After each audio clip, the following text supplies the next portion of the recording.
यदि हम सोचें कि हमारे जीवन में जो ठाकुर जी ने किया है, वह ठाकुर जी हमेशा ही अच्छा कार्य करते हैं।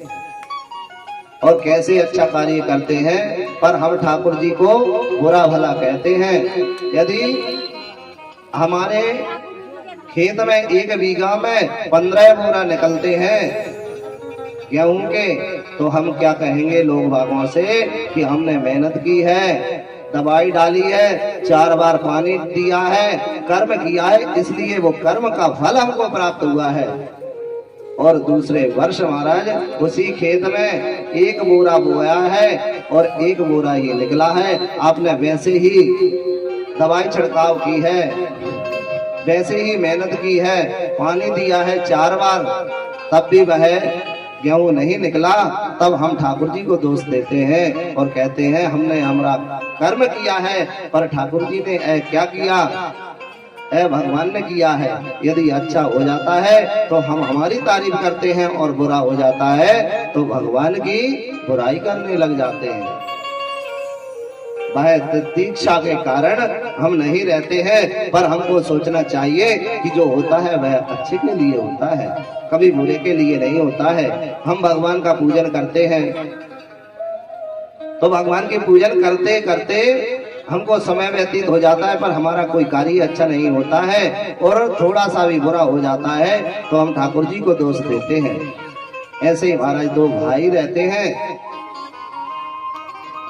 और वह दोनों भाई बड़े होते हैं, तो एक भाई भगवान का पूजन करता है, और एक भाई जितने भी संसार के गलत कार्य हैं, जुआ, शराब, मदिरापान, जितने भी संसार के बुरे कार्य हैं, वह सारे कार्य करता है। और दोनों, एक भाई भगवान का पूजन करता है और एक भाई बुरे कार्य करता है। समय व्यतीत होता है, 20 वर्ष निकल जाते हैं। जैसे ही 20 वर्ष निकलते हैं तो दोनों भाई आपस में मिलते हैं और कहते हैं कि भाई मैं भगवान का पूजन करता हूँ, मुझे दुखी दुख प्राप्त हो रहा है, और तुम जितने कार्य बुरे करते हो उतने ही तुम हष्ट पुष्ट हो, और तुम्हारे पास पैसा भी रहता है।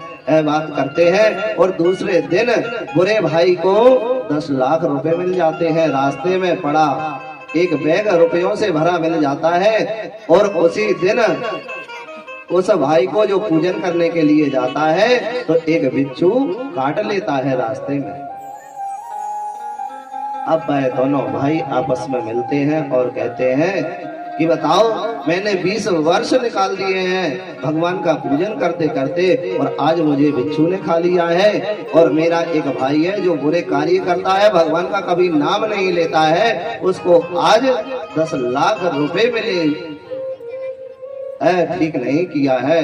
मुझे किसी विद्वान से पूछना पड़ेगा, किसी ब्राह्मण से मेरा पंचांग दिखवाना पड़ेगी, मेरी कुंडली दिखवाना पड़ेगी। और वह अच्छा व्यक्ति काशी नगरी की ओर चला जाता है। जाते जाते काशी में पहुंच जाता है, और दोनों भाई बैठ करके ब्राह्मण देवता से कहते हैं कि ब्राह्मण देव, मैंने अपना जीवन 20 वर्ष से ठाकुर जी की पूजन कर रहा हूँ, और मुझे पूजन करते करते ऐसा दंड मुझे मिला है कि आज मुझे बिच्छू ने खा लिया है, मृत्यु तुल्य कष्ट हो रहा है। और वही मेरा भाई एक तरफ है कि उसको जितना बुरे कार्य करता है वह सफलता के मार्ग पर अग्रसर हो रहा है, बढ़ रहा है। क्या है, अब मुझे बताइए। तब वह ब्राह्मण ने पंचांग देखा और कहा कि भाई, जो तुम्हारे जीवन में होता है वह अच्छा होता है कि आज जिस दिन तुमको बिच्छू ने खाया है उस दिन तुमको संसार छोड़ करके जाना था।